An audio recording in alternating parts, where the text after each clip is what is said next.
Hello humans, toasters, and whatever else you identify as, we're back with another video, and today I have a few tips about protecting your cargo I want to share. So, let's not dilly-dally, let's dive in.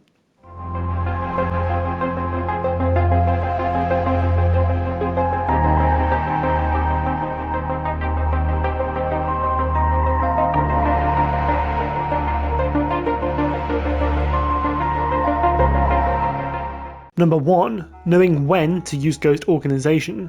First off, let's talk about the obvious one, but let's also talk about how and when to use it. Ghost organization is the only way you can hide your cargo from the radar, so forget using Lester and out of sight to make yourself feel safe. When you're starting a business run, keep an eye on the timer down here. Since a recent update, you now have 1 minute until your cargo and activity are exposed on the map to other players. And with that information, you can deter when to use your ghost organization ability when you need to.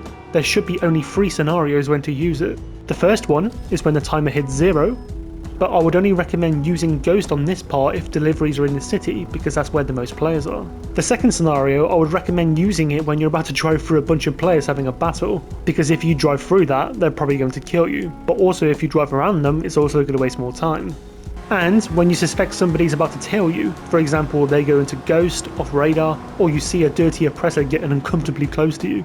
Number 2. Join a different session if you get a very bad mission. Sometimes it's best not to overcomplicate things. If you get a really bad selling mission, for example having to deliver 10 acids by hand, or the nightclub mission where you gotta deliver 3 packages each 2 miles from each other, man I really hate that one so much, then quick and load into a different public lobby.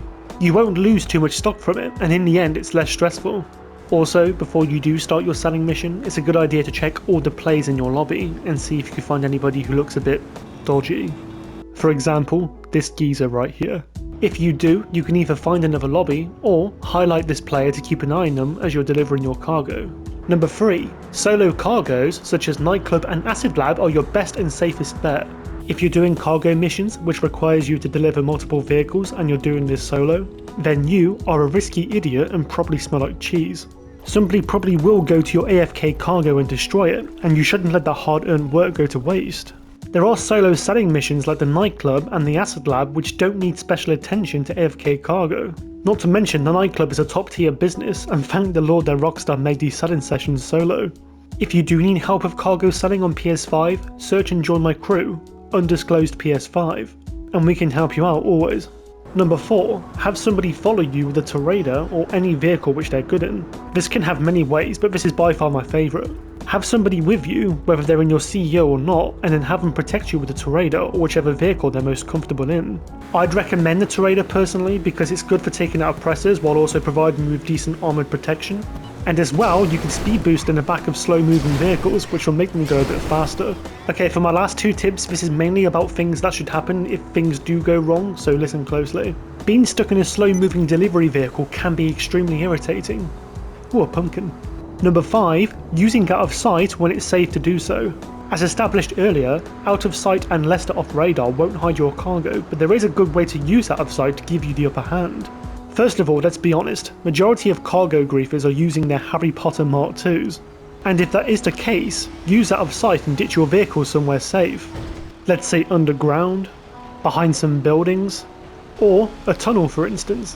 When they come around, they'll probably assume you're still inside the vehicle. And let's not forget, they actually can't lock onto your vehicle, so they will need to position themselves in a way where they can blow up your cargo. For Oppressor Mark II griefers in particular, use the marksman rifle with a hollow sight and you can lock onto the Oppressor griefer from pretty much far away. I mean, on console you can auto aim, but with PC you could lead like a sticky bomb trap or shoot them with a normal machine gun. Doing so, you can take them off and then blow up their oppressor afterwards. If the person who's after you is in a different flying vehicle, carry an explosive sniper with you before you head out. It's the same concept, use out of sight before they gang up on you, park somewhere safe, and then take them down with a couple of shots.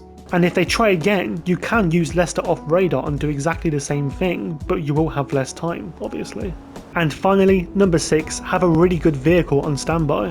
Before you do sell your stuff, have an emergency vehicle on standby.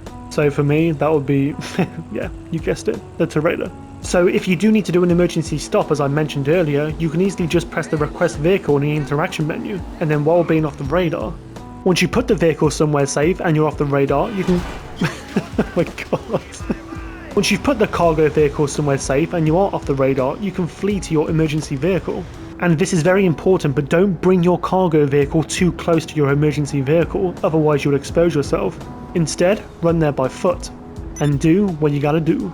Most cargo vehicles on GTA can take a good beating before they're finally destroyed, which can make moments like this possible. I've done this before, so you can as well.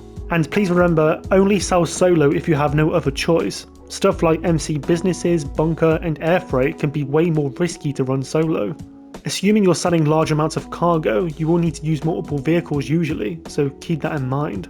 If you found this video informative, please give me a good old thumbs up because that really helps me a lot, and also, if you want to subscribe to me, I would definitely not say no.